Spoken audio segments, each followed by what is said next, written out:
90.4 மெகாஹெர்ட்ஸில் உங்கள் அண்ணா சமுதாய வானொலி. புதிய சமுதாயம் படைப்போம்.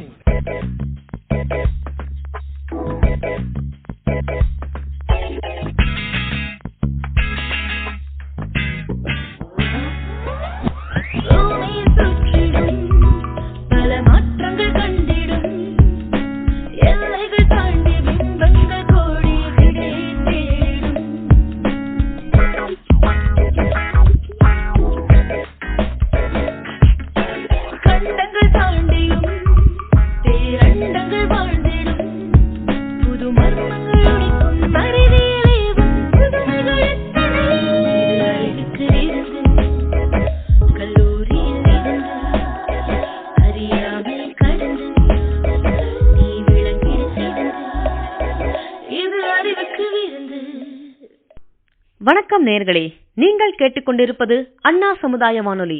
இந்த நிகழ்ச்சி மத்திய அரசின் விஞ்ஞான் பிரச்சார் அறிவியல் பலகை மற்றும் தமிழ்நாடு அறிவியல் தொழில்நுட்ப மையம் ஆகியவற்றோடு நமது அண்ணா சமுதாய வானொலி இணைந்து வழங்கும் அறிவுக்கு விருந்து நிகழ்ச்சியின் 5ஆம் பாகம்.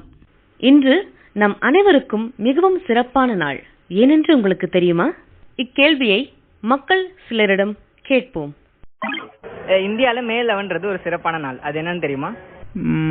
தெரியல பாஸ். அக்கா உங்களுக்கு தெரியுமா? தெரியலையே. அண்ணா உங்களுக்கு தெரியல, இத பத்தி ஐடியாவே இல்ல எனக்கு. உங்களுக்கு தெரியுமாக்கா? தெரியாதா? அண்ணா உங்களுக்கு? சாரிங்க, தெரியல. அக்கா உங்களுக்கு தெரியுமா? தெரியலையே. உங்களுக்கு தெரியுமாக்கா? இல்லங்க, தெரியாது. இனியும் தாமதிக்காமல் இன்றைய சிறப்பு என்ன என்பதை சொல்கிறேன். இன்று தேசிய தொழில்நுட்ப தினம். நமது விஞ்ஞானிகளின் முக்கியமான மைல்கல்லை போற்றும் வகையில் ஒவ்வொரு ஆண்டும் கொண்டாடப்படுகிறது. மே 11 தேசிய தொழில்நுட்ப தினமாக ஏன் கொண்டாடுகிறோம் என்று அறிந்து கொள்வோமா? மே 11 1998 ராஜஸ்தானில் உள்ள இந்திய இராணுவத்தின் பொக்ரான் சோதனை தளத்தில் இந்தியா 5 அணுகுண்டு வெடிப்புகளை நடத்தியது. இந்த வரலாற்று சாதனையை கொண்டாடும் வகையில் முன்னாள் பிரதமர் அடல் பிஹாரி வாஜ்பாய் அவர்கள் மே 11ஆம் தேதியை தேசிய தொழில்நுட்ப தினமாக அறிவித்தார். Today at 15:45 hours, India conducted 3 underground nuclear tests in the Pokhran range. These tests conducted today were with a fission device, a low yield device and a thermonuclear device. These were contained explosions like the experiment conducted in May 1974. I warmly congratulate the scientists and engineers who have carried out these successful tests. நவீன இந்திய வரலாற்றில் இது மிகவும் சிறப்புமிக்க நாள். இந்நாளில் வரலாறு படைக்கப்பட்டுள்ளது. India தனது தொழில்நுட்ப வல்லமையை நிரூபித்துள்ளது. முன்னாள் ஜனாதிபதியும் விஞ்ஞானியுமான டாக்டர் அப்துல் கலாம் அவர்கள் மற்றும் பல விஞ்ஞானிகளின் சீரிய கனவு மெய்ப்பட்டுள்ளது. அதன் பிறகு சந்திராயன் மற்றும் மங்கள்யான் விண்வெளி ஆய்வில் நாம் நினைத்து பார்க்க முடியாத பல சாதனைகளை அடைந்துள்ளோம். இந்நிகழ்வை கொண்டாட நம்மிடையே கலந்துரையாட உள்ளார் நமது சிறப்பு விருந்தினர், புகழ்பெற்ற அணு விஞ்ஞானி டாக்டர் டேனியல் செல்லப்பா அவர்கள். வணக்கம் சார். உங்களை தேசிய தொழில்நுட்ப நாள் அன்று சந்திப்பதில் மிக்க மகிழ்ச்சி அடைகிறோம். தேசிய தொழில்நுட்ப தினம் தங்கள் பார்வையில்? தேசிய தொழில்நுட்ப நாள்ன்றது முக்கியமானது. இந்தியால நம்மளுக்கு ரொம்ப கட்டாயம் செலிப்ரேட் பண்ண வேண்டியது. இப்ப டெக்னாலஜி ஒரு நாள் தான் செலிப்ரேட் பண்றோமா? இல்ல, 24 ஹவர்ஸும் டெக்னாலஜியோட தான் வாழ்றோம். கிச்சன்ல போனாலும் சரி, இல்ல நீங்க வெளியே எங்க இருந்து ஒரு ஆபீஸுக்கு போறதோ காலேஜுக்கு போறதுனாலும் சரி, எங்க போனாலும் டெக்னாலஜி, அதாவது தொழில்நுட்பம் இல்லாம எதுவுமே இல்ல. நம்ம 1947 நம்ம சுதந்திரம் வாங்கி இன்னைக்கு நீங்க பாத்தீங்கன்னா ஒரு நிறைய லாங் ஜேர்னி நம்மளுக்கு வந்திருக்கோம். இப்ப டெக்னாலஜி அதுக்கு முதல்ல புரிஞ்சுக்கலாம் என்னன்றது. ஸோ ஒரு டெக்னாலஜி எவ்வளவு தூரம் நம்ம முன்னேற்றம் இருக்கோ அந்த அளவுக்கு நாடு முன்னேறும். இப்ப டெக்னாலஜி எங்கெங்க யூஸ் ஆகுதுன்னா, ஃபர்ஸ்ட் பாத்தீங்கன்னா நம்மளுக்கு பேசிக் ரிக்வயர்மெண்ட்ஸ் சொல்றோம் இல்லையா? பாபா நகராட்சி மையத்தை எடுத்துட்டீங்கன்னா உணவு பற்றாக்குறை இல்லாம செல்ஃபா நம்ம ஃபுட் செக்யூரிட்டிக்கு என்னென்ன பண்ணணும், எனர்ஜி செக்யூரிட்டிக்கு என்னென்ன பண்ணணும், இது நிறைய ஆராய்ச்சிகள் நடக்குது. ஸோ இப்ப டெக்னாலஜி போது என்னன்னா நம்ம பேசிக் ரிக்வயர்மெண்ட்ஸ் இல்லையா, என்னென்ன வேணுமோ, குடிக்க தண்ணி ரொம்ப முக்கியமானது. ஸோ இப்ப சுத்தமான குடிநீர் கொடுக்கறதுக்கு நிறைய தொழில்நுட்பம் இருக்கு. உடனே நம்ம பார்ப்போம் என்னென்ன தொழில்நுட்பம் எப்படி வளர்ச்சி அடைஞ்சிருக்கோன்றது பார்ப்போம். ஸோ அதனால நம்ம வந்து இப்ப நீங்க ஒரு பெரிய ஒரு டெமான்ஸ்ட்ரேஷன் ஆஃப் டெக்னாலஜின்னு பாத்தீங்கன்னா, நம்ம இப்ப லாக்டவுன் வந்தது, நம்ம யாருமே எதிர்பாராத உலகம் ஃபுல்லா வந்து ஒரு பேண்டமிக் வந்து நம்மளுக்கு எல்லா இடத்துலயும் வந்து காலேஜ் ஸ்கூல்ஸ் எல்லாம் மூட வேண்டிய சூழ்நிலை வந்து இல்லையா. அப்பயும் டெக்னாலஜி ஹெல்ப் பண்ணுச்சு. எப்படி நம்மளுக்கு ஆன்லைன் கிளாஸஸ் வந்தது. ஸோ நம்மளுடைய இளைய சமுதாயத்துக்கு எந்த விதமான ஒரு தடுமாறம் இல்லாதபடி கண்டினியூஸா அவங்களால படிக்க முடிஞ்சது இல்லையா. அப்பயும் டெக்னாலஜி ஆன்லைன்ல புதுசா வந்தது. ஸோ எவாலுவேஷன் இருந்துட்டே இருக்கும். அது வந்து ஒன்னொன்னா எவால்வ் ஆகிட்டே வந்துட்டு இருக்கும். ஸோ நம்ம இண்டஸ்ட்ரி நமக்கு தெரியும் இண்டஸ்ட்ரியல் ரெவல்யூஷன் சொல்லியிருக்கோம் இல்லையா. அதுல வந்து 1ல ஆரம்பிச்சு இப்ப இந்த இண்டஸ்ட்ரி 4.0 வந்துருச்சு இல்லையா. அடுத்து 5.0 வர போறது. இது ரொம்ப முக்கியமான நாள். முக்கியமா எதுக்கு நம்ம செலிப்ரேட் பண்றோம்னா, அடுத்த தலைமுறை இப்ப நம்ம இதை கேட்டுட்டு இருக்கக்கூடிய அண்ணா யூனிவர்சிட்டி ஸ்டூடெண்ட்ஸோ இல்ல நெய்பர்ஹுட்ல இருக்கக்கூடிய இளைஞர்கள் நிறைய பேர் கேட்டுட்டு இருப்பீங்க. ஸோ இப்ப நிறைய நம்ம நாட்டுல நிறைய டெக்னாலஜி முன்னேற்றத்தினால நிறைய பண்ணியிருக்கோம். ஆனா இது வந்து not the end of the journey. So it is still long way to go. நம்ம வந்து உலகத்துல எல்லா நாடுகளுக்கும் நம்ம முன் உதாரணமா இருக்கணும். இப்ப G20க்கு நம்ம தான் பிரசிடென்ட்ஷிப் நம்ம இந்தியாவுக்கு கிடைச்சிருக்கு நம்ம பிரைம் மினிஸ்டருடைய தலைமையில. சோ இப்ப நிறைய டெக்னாலஜி உருவாக்கும் நம்ம கடமை. நன்றி சார். பொக்ரான் டெஸ்ட் பத்தி எங்களுக்கு கொஞ்சம் சொல்ல முடியுமா சார்? பொக்ரான் வந்து 1974ல வந்து ஸ்மைலிங் புத்தான் ஃபர்ஸ்ட் ஆரம்பிச்சாங்க இல்லையா, கேள்விப்பட்டிருப்பீங்க. இது எதுக்கு டெஸ்ட்ன்ற நியூக்ளியர் எக்ஸ்ப்ளோஷன்ல பீஸ்ஃபுல் எக்ஸ்ப்ளோஷன் வந்து எதுவுமே வந்து நியூக்ளியர் பீஸ்ஃபுல் எக்ஸ்ப்ளோஷன் தான். அதாவது என்னன்னா டிட்டரண்ட்னு சொல்றது, நோ ஃபர்ஸ்ட் யூஸ். இதெல்லாம் ரொம்ப பேசிக். இந்த கீவேர்ட்ஸ் என்னன்னா நம்ம வந்து சிம்பிளா புரிஞ்சுக்கணும்னா, இப்ப வந்து நிறைய பேர் வீட்டுல வந்து நாய்கள் ஜாக்கிரதைன்னு போர்டு போட்டிருக்காங்க. அப்ப என்ன அர்த்தம், ரோட்ல போறவங்க எல்லாத்தையும் நாய் வந்து நம்மள அட்டாக் பண்ண போறதில்ல, கடிக்க போறது இல்ல. ஆனா உள்ள நம்மள அத்துமீறி உள்ள வந்து நம்மள அட்டாக் யாரோ வெளியாள் வந்து உள்ள வந்து பிரச்சனை பண்றாங்க, அந்த மாதிரி இருந்தா அந்த நம்ம என்ன பண்ணோம், நம்மளுடைய நாய் வந்து அதை நம்ம வீட்டை காப்பாத்துறதுக்கு பண்ணோம். அதே மாதிரிதான் டிட்டரண்ட்ன்ற என்ன அர்த்தம்னா, நாங்க வந்து நோ ஃபர்ஸ்ட் யூஸ். நாங்க வந்து யாரையும் போய் நியூக்ளியர் பாம்பு போட்டு யாரையும் பண்ண மாட்டோம். இந்தியாவுடைய பிரைம் மினிஸ்டருடைய அனௌன்ஸ்மெண்ட் இதெல்லாம் அந்த காலத்திலேயே. அப்ப என்ன சொல்றாங்கன்னா, நீங்க எங்க மேல பிரச்சனை ஏதாவது வந்து எங்களை நாட்டை காப்பாற்றணும் சூழ்நிலை தேவைப்பட்டா இதை பண்ண போறோம் அப்படின்றது ஃபர்ஸ்ட் வந்து நம்ம எனர்ஜி நம்மளுடைய டெக்னாலஜி கேப்பபிலிட்டியை மக்களுக்கு உலகத்துக்கு அறிமுகப்படுத்துறாங்க இல்லையா. ஸோ அப்ப புத்தா ஸ்மைல்ஸ் 1974. அப்புறம் 1998ல நம்ம ஐயா கலாம் ஐயாவும் நம்ம அணுசக்தி துறை தலைவர் டாக்டர் 2 பேரும் தமிழ் ஆளுதான். டாக்டர் ஆர் சிதம்பரம் அப்படின்னு பெரிய விஞ்ஞானி, அவங்க சேர்மன் ஆஃப் AEC இருந்தாங்க, அட்டாமிக் எனர்ஜி கமிஷனோடது. அப்புறம் DRDO தென் ஆர்மி இவங்க எல்லாம் சேர்ந்து என்ன பண்றாங்க, ஒரு சீரீஸ் ஆஃப் எக்ஸ்ப்ளோஷன் ஒரு 5 டெஸ்ட வந்து 98ல மே 11, 13 2 நாள்ல வந்து சீரீஸ் சக்சஸ்ஃபுல்லா எக்ஸ்ப்ளோர் பண்றாங்க. இதுல என்ன பெரிய ஆச்சரியம்னா, உலகத்துக்கு நிறைய பேருக்கு இது என்ன நடக்குதுன்னே புரியல. அங்க எல்லா நம்ம ஊர்ல கண்ட்ரில ரா இருக்க மாதிரி நிறைய இடத்துல இன்டெலிஜென்ஸ் விங்லாம் இருக்கும். ஸோ அந்த ப்ரிப்பரேஷன் பண்றது ரொம்ப அழகா ஒரு மாஸ்டர் மைண்ட் பண்ணி வெளி நாடு வந்து எந்த விதமான, ஏன்னா நம்மளுக்கு வந்து ஹேர் பின் கூட கொடுக்க கூடாதுன்னு சொல்லியிருக்காங்க. அந்த மாதிரி டைம்ல வந்து நம்ம எப்படி பண்றதுன்றத பகல் ராத்திரி விடாம சயின்டிஸ்ட் விஞ்ஞானிகளும் இன்ஜினியர்ஸ் எல்லாம் சேர்ந்து இந்த டிபார்ட்மெண்ட்ஸ் எல்லாம் சேர்ந்து அதை அழகா பண்ணி இதை வந்து அறிவு பண்றாங்க. அப்ப இருந்த நம்ம இந்திய பிரதமர் வந்து நம்ம டாக்டர் வாஜ்பாய் சார், அவங்க என்ன சொல்ல அனௌன்ஸ் பண்றாங்க, வேர்ல்ட்ல டிக்ளேர் பண்றாங்க, நாங்க வந்து எலைட் நியூக்ளியர் கிளப்ல இன்னைக்கு இந்தியா வந்து ஜாயின் பண்ணிருச்சு. அப்போ வந்து இந்த இதை வந்து நம்ம என்ன அவங்க டிக்ளேர் பண்றாங்க. அப்போ இந்த பிரைம் மினிஸ்டர் வாஜ்பாய் சார் என்ன சொல்றாருன்னா, இதை வந்து எவ்ரி இயர் நம்ம செலிப்ரேட் பண்ண போறோம். நம்ம நாட்டுல உள்ள இன்ஜினியர்ஸ் அண்ட் சயின்டிஸ்ட் என்னென்ன கான்ட்ரிபியூட் பண்றாங்க, தேசிய வளர்ச்சிக்கு என்ன எப்படி கான்ட்ரிபியூட் பண்றாங்க, அவங்களுக்கு ஒரு நினைவு தினம், அவங்கள வந்து ஒரு வாழ்த்துற மாதிரி, அவங்கள வந்து ஒரு என்கரேஜ் பண்ற மாதிரி அவார்ட்ஸ் கொடுக்கறது, நிறைய ப்ரோக்ராம் ஸ்கூல்ஸ்ல நெக்ஸ்ட் ஜெனரேஷன் உருவாக்குறதுக்கு என்னென்ன ஸ்கூல்ஸ் இருக்கு, அந்த யங் மைண்ட நம்ம உள்ள சயின்ஸ் ஒரு passionate about science and engineering technology படி இருக்காங்களோ, ரிசர்ச்ல பேஷனேட், அது ஆர்வம் உள்ள ஸ்டூடெண்ட்ஸ் எல்லாம் ஆர்வத்தை தூண்டணும் அப்படின்றக்காண்டி எவ்ரி இயர் வந்து இதை ஒரு பெரிய செலிப்ரேஷனா பண்றாங்க. ஸோ இப்ப ரொம்ப சந்தோஷம் எனக்கு இப்ப அண்ணா யூனிவர்சிட்டி அந்த கம்யூனிட்டி ரேடியோ மூலமா நம்ம நெய்பர்ஹுட்ல இருக்கக்கூடிய எல்லா இளைஞர்களுக்கும் ஒரு பெரிய ஒரு வாய்ப்பு இது.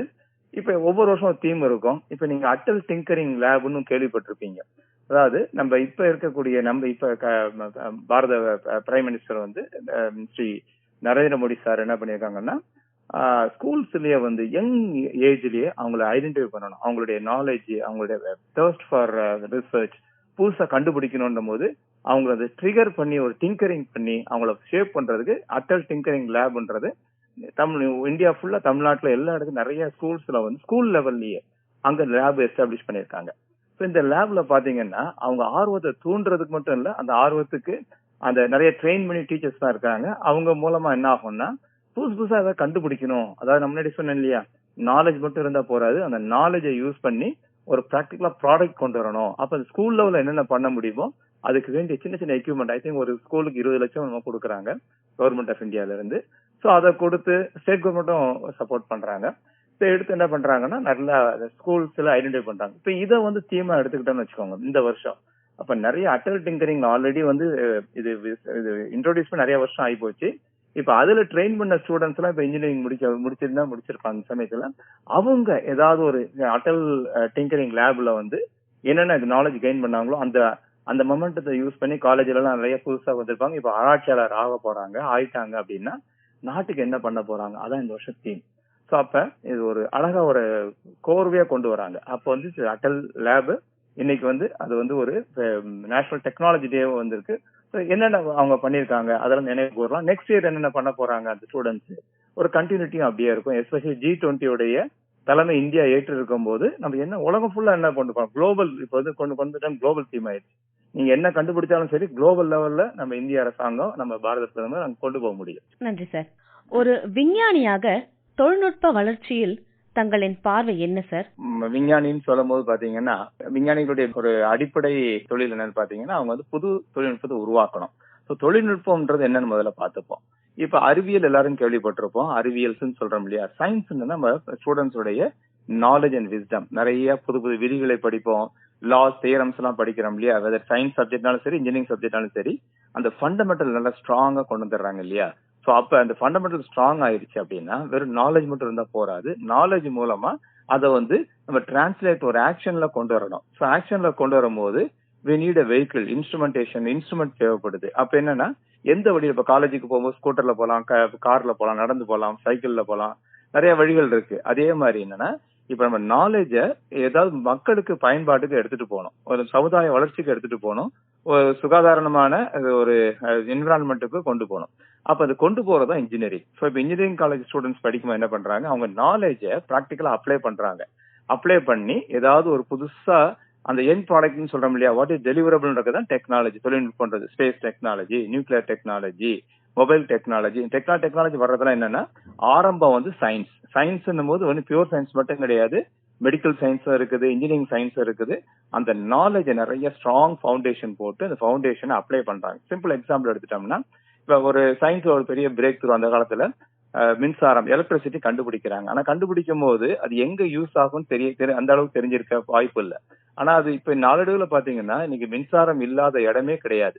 அப்ப டெக்னாலஜி உருவாகுது. டெக்னாலஜி மூலமா தான் அது மக்களுக்கு பயன்படுற மாதிரி இப்ப லைட் எனர்ஜியாவோ சவுண்ட் எனர்ஜியாவோ பல விதத்துல இப்ப வெஹிக்கிள் எல்லாம் வந்துருச்சு. அது மாதிரி மின்சாரத்தை பயன்படுத்தி வீட்டுல mixie, grinder, washing machine, TV நிறைய இது பண்றோம் இல்லையா, யூஸ் பண்றோம் இல்லையா. அந்த பயன்பாடு கொண்டு வரது இன்ஜினியரிங் மூலமா வருது. ஃபைனலா ஒரு டெக்னாலஜி. சோ அப்ப டெக்னாலஜின்றது ரொம்ப ரொம்ப லைஃப்ல முக்கியம். சோ அப்ப சயின்டிஸ்டோட ரோல் அப்படின்னா சயின்டிஸ்ட் நம்ம சொன்னோம் இல்லையா, சயின்ஸ் மட்டும் படிச்சவங்க இல்ல, இன்ஜினியரிங் படிச்சவங்க, மெடிக்கல் டாக்டர்ஸ் தான் இருக்கிறாங்க. இவங்க எல்லாம் சேர்ந்து உருவாக்கக்கூடிய தொழில்நுட்பம் இருக்கு இல்லையா. தொழில்நுட்பம் நிறைய வர இன்டர்நேஷனல் லெவல்ல பாத்தீங்கன்னா ஒரு நல்ல நேம் கிடைக்கும். ஒரு சிம்பிள் எக்ஸாம்பிள் நம்ம கலாம் ஐயா எல்லாத்துக்கும் தெரியும். அவர் ஒரு மிசைல் மேன் சொல்றோம் இல்லையா. உலகமே அண்ணாந்து ஒரு கிராமத்துல இருந்து வந்த ராமேஸ்வரத்துல. ஆனா நம்ம வந்து என்ன பண்ணாங்க, நம்மளுடைய மிசைல் மேன் சொல்லும் போது என்னன்னா அவர் மிசைல் விடுறாங்க, ஏவுகணை மூலமா ஏவுகணை நாயகன் பேர் வாங்குறாங்க, உலகமே இந்தியா அண்ணாந்து பாக்குது. சோ அப்ப சயின்டிஸ்டோட ரோல் ரொம்ப முக்கியம். ஒவ்வொரு துறை நிறைய இருக்கு, பயோடெக்னாலஜி இருக்கு, எலக்ட்ரானிக்ஸ் இருக்கு, நியூக்ளியர் இருக்கு, ஸ்பேஸ் இருக்கு. ஒவ்வொரு டெக்னாலஜிலையும் நம்ம என்ன பண்ண போறோம், நம்ம உலகமே நம்மள பாக்குற மாதிரி கொண்டு வரணும். இது யார் கையில, வருங்கால நம்ம விஞ்ஞானிகள், நம்ம ஸ்டூடெண்ட்ஸ் இருக்காங்க இல்லையா. சோ இதெல்லாம் இருக்கு. நன்றி சார். இன்றைய நாளில் வளர்ந்து வரும் இளம் விஞ்ஞானிகளுக்கான உங்களது அறிவுரை மற்றும் நமது அரசாங்கம் எந்த விதமான உதவிகள் செய்து கொடுக்கிறார்கள் சார்? விஞ்ஞானிகள் நம்ம கேட்டுட்டு இருக்க இன்ஜினியர்ஸ் இருக்கோம், engineering students, science students, medical students எல்லாம் என்ன பண்ணும், எந்த விதத்துலயும் வந்து வெளிநாட்டுல இருந்து ஆண்டர்பிரனர்ஸ் நிறைய வேணும். ஸ்கில் இந்தியான்னு சொல்றோம், மேக் இன் இந்தியா சொல்றோம், மேட் இன் இந்தியா எல்லாம் சொல்றோம் இல்லையா, ஸ்டாண்ட் அப் இந்தியா. இதெல்லாம் அதனுடைய தீம் பாத்தீங்கன்னா வெளிநாட்டு நம்பி இல்லாதபடி நமக்கு நாமே அப்ப தொழில்நுட்பம் நிறைய உருவாக்கணும். நம்ம எந்த விதத்திலயும் நம்ம வந்து செகண்ட் டு நன்னு சொல்லுவோம் இல்லையா. நம்ம நாட்டுல நிறைய பேர், நிறைய காலேஜஸ் இருக்கு, யூனிவர்சிட்டிஸ் இருக்கு, நிறைய நாலேஜ் என்ரிச் பண்ண ஸ்டூடெண்ட்ஸ் எல்லாம் இருக்கிறாங்க. ஆனா அதை ப்ராக்டிக்கலா டிரான்ஸ்லேட் பண்ணணும், அதான் ரொம்ப முக்கியம். அப்போ ஸ்கில் நிறைய தேவைப்படுது, ஸ்கில் டெவலப்மெண்ட். இப்ப தமிழ்நாடு அரசும் சரி, நம்ம இந்திய அரசும் சரி, அவங்க என்ன பண்றாங்க, ஸ்கில் டெவலப்மெண்ட் நிறைய இம்பார்ட்டன்ஸ் கொடுக்குறாங்க. Skill development corporation of Tamil Nadu தனியா ஒரு கார்பரேஷன் ஆரம்பிச்சிட்டாங்க. ஸ்கில்ல வச்சு என்ன பண்ணணும், நம்ம நாலேஜ் அண்ட் ஸ்கில் அது ரெண்டையும் எப்படி உங்களுக்கு சிம்பிளா புரியணும் அப்படின்னு பாத்தீங்கன்னா, இப்போ ஒருத்தர் வந்து ஸ்விம்மிங் பத்தி நிறைய படிச்சுக்கிட்டே இருக்காருன்னு வச்சுக்கோங்க. புக்கா படிக்கிறாரு, BSc, MSc, or, BE, ME, நிறைய பிஹெச்டி, பிடிஎஃப் எல்லாம் பண்ணி முடிச்சுட்டு படிச்சுட்டு தான் இருக்காரு ஒழிய ப்ராக்டிகலா என்னைக்குமே ஸ்விம் பூல்ல ஒர்க் பண்ணல அப்படின்னா, என்னைக்காவது ஒரு நாள் திடீர்னு தண்ணிக்குள்ள விழுந்தாருன்னா அவருக்கு ஸ்விம் பண்ணவே தெரியாது. பிஹெச்டி வாங்கியிருப்பாரு ஸ்விம்மிங்ல, ஆனா தெரியாது. அப்ப என்ன அர்த்தம், ஸ்கில், ப்ராக்டிக்கல் ஸ்கில் வேணும். நாலேஜை வச்சு எப்படி நம்ம ஸ்விம் பண்ணி வெளியே வரலாம்னு தெரியணும். அதுதான் வந்து இப்ப மெயினா ஸ்கில் இந்தியா இதெல்லாம் சொல்ற காரணமே என்னன்னா, உங்க நாலேஜ ஒரு இன்ஜினியரிங் மூலமா டெக்னாலஜி உருவாக்குங்க, டெக்னாலஜி மூலமா ப்ராடக்ட்ஸ் உருவாக்குங்க, ப்ராடக்ட்ஸை வேர்ல்டு ஃபுல்லா கொண்டு போங்க. என்னைக்கு நம்ம ரியல் இண்டிபெண்டன்ட், நம்ம science and technology independence and grown அப்படின்னு சொன்னோம்னா, உலகம் ஃபுல்லா எந்த நாடு போனாலும் அந்த நாட்டுடைய பிரைம் மினிஸ்டரோ பிரசிடென்ட்டோ அவங்க யூஸ் பண்ற பேனா கூட மேட் இன் இந்தியான்னு இருக்கணும். அதான் ரியல் பிரைட். சோ அதுதான் நம்ம மார்ச் பண்ணிட்டு இருக்கோம் அந்த டைரக்ஷன். நன்றி சார்.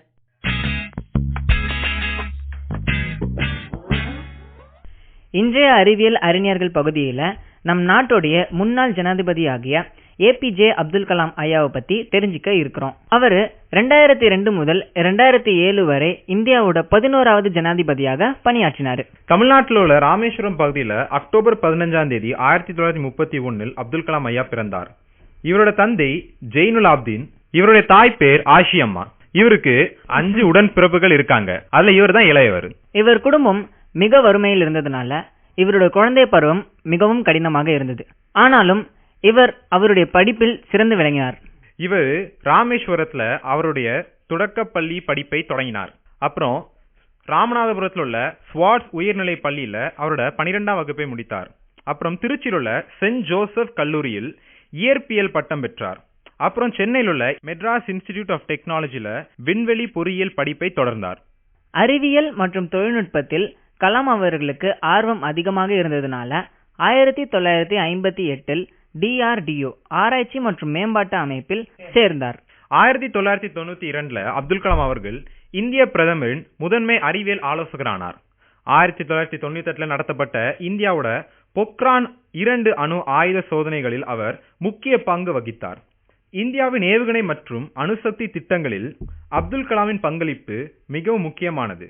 இதனாலதான் அவருக்கு இந்தியாவின் ஏவுகணை நாயகன் என்ற புனைப்பெயர் கொடுக்கப்பட்டது. 2002 கலாமையா அவர்கள் குடியரசுத் தலைவர் ஆனாரு. குடியரசுத் தலைவரான முதல் விஞ்ஞானி இவர்தான். நம்ம இந்திய அரசாங்கம் அப்துல் கலாம் அவர்களுக்கு பல விருதுகளை வழங்கி இருக்குது. 1981 பத்மபூஷன் விருதையும், 1990 பத்ம விபூஷன் விருதையும், 1997 பாரத் ரத்னா விருதை கொடுத்து கௌரவிச்சிருக்கு. 1997 மற்றும் 1998 இந்திய அரசாங்கத்தோட தேசிய ஒருங்கிணைப்புக்கான இந்திரா காந்தி விருதையும் வீர் சாவர்கர் விருதையும் பெற்றிருக்கிறார். 2000ஆம் ஆண்டில் இவருக்கு சாஸ்திரா ராமானுஜம் பரிசு மற்றும் வேன் பிரவுன் விருது 2013 தேசிய விண்வெளி சங்கத்தால வழங்கப்பட்டது. ஐக்கிய நாடுகள் சபை இவருடைய பிறந்த நாளை உலக மாணவர் தினமாக அறிவித்தது. இதுபோன்று பல பெருமைகளுக்கு சொந்தக்காரரான டாக்டர் ஏபிஜே அப்துல் கலாம் அவர்கள் ஜூலை 27, 2015ஆம் ஆண்டில் இந்தியாவின் மேகாலயா மாநில தலைநகரான ஷில்லாங்கில் உள்ள இந்திய மேலாண்மை கல்வி நிறுவனத்தில் மாணவர்களிடையே பேசிக் கொண்டிருக்கும் போது மயங்கி விழுந்தார். பின்னர் தனியார் மருத்துவமனையில் அனுமதிக்கப்பட்டு சிகிச்சை பலனின்றி காலமானார். மாணவர்களின் வளர்ச்சிக்காக தனது இறுதி மூச்சு வரை உழைத்த மாமனிதர், என்றும் நம் நெஞ்சங்களில் நிறைந்திருக்கும் விஞ்ஞானி நம் அப்துல் கலாம் அவர்கள்.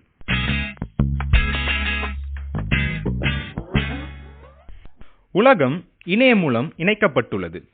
கணினிகள் மற்றும் மொபைல் போன்களில் மூலம் மக்கள் இதை பயன்படுத்துகிறார்கள். எனவே இந்த தொழில்நுட்பத்தை முன்னெச்சரிக்கையுடன் எவ்வாறு பயன்படுத்துவது என்பதை இன்றைய அறிவியல் செய்திகள் பகுதியில் தெரிந்து கொள்வோம். அறிவியல் செய்தி. தொழில்நுட்பம் நன்றாக முன்னேறி நம் வாழ்வில் கடுமையான மாற்றங்களை செய்துள்ளது.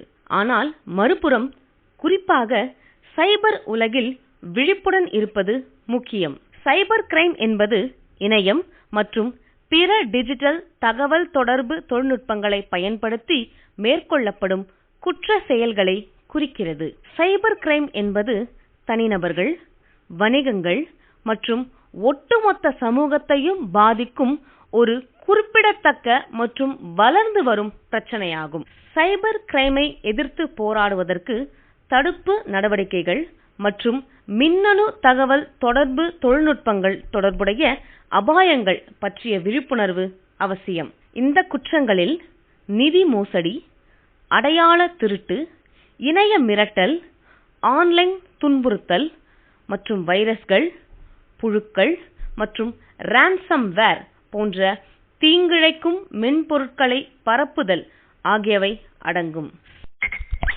ஃபிஷிங் அப்படி என்றால் என்ன என்று தெரிந்து கொள்வோம்.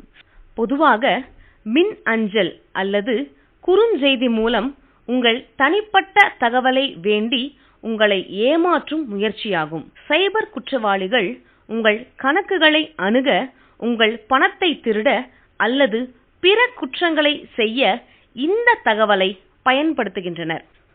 சைபர் ஸ்டாக்கிங் என்பது இணையம் அல்லது பிற மின்னணு தகவல் தொடர்புகளை பயன்படுத்தி மற்றொரு நபரை துன்புறுத்த அல்லது அச்சுறுத்துவதாகும். இதில் இணைய மிரட்டல் மற்றும் ஆன்லைன் துன்புறுத்தல் ஆகியவை அடங்கும். நிதி மோசடி ஒரு கணினி அல்லது பிற மின்னணு சாதனங்களை பயன்படுத்தி ஒருவரிடமிருந்து பணம் அல்லது சொத்துக்களை திருடுவதை உள்ளடக்கிய எந்த ஒரு குற்றமும் ஆகும். இதில் ஃபிஷிங் மோசடிகள், முதலீடு மோசடி மற்றும் கிரெடிட் கார்டு மோசடி ஆகியவை அடங்கும். சைபர் டெரரிசம் பயம், பீதி அல்லது பயங்கரத்தை பரப்புவதற்கு இணையம் அல்லது பிற மின்னணு தகவல் தொடர்புகளை பயன்படுத்துவது. இதில் ஹேக்கிங், சேவை மறுப்பு தாக்குதல்கள் மற்றும் பிரச்சாரத்தை பரப்புதல் ஆகியவை அடங்கும். சைபர் கிரைமை தடுக்கும் சில வழிகளை இப்பொழுது நாம் தெரிந்து கொள்வோம். உங்கள் மென்பொருளை புதுப்பிக்கவும். தீம்பொருள் அதாவது மால்வேர் மற்றும் பிற பாதுகாப்பு அச்சுறுத்தல்களின் அபாயத்தை குறைக்க உங்கள் மென்பொருளை புதுப்பிக்க வேண்டியது அவசியம். வலுவான கடவுச்சொற்களை அதாவது ஸ்ட்ராங் பாஸ்வேர்ட் பயன்படுத்தவும். வலுவான கடவுச்சொல்லை உருவாக்க எழுத்துக்கள், எண்கள் மற்றும் குறியீட்டுகளின் கலவையை பயன்படுத்தவும். 2 காரணி அங்கீகாரத்தை பயன்படுத்தவும், அதாவது 2 ஸ்டெப் வெரிஃபிகேஷன். 2 காரணி அங்கீகாரம் உங்களின் ஆன்லைன் கணக்குகளுக்கு கூடுதல் பாதுகாப்பை சேர்க்கிறது. ஃபிஷிங் மோசடிகளில் எச்சரிக்கையாக இருங்கள்.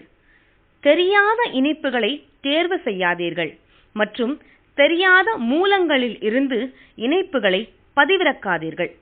வைரஸ் எதிர்ப்பு மென்பொருட்களை பயன்படுத்தவும்.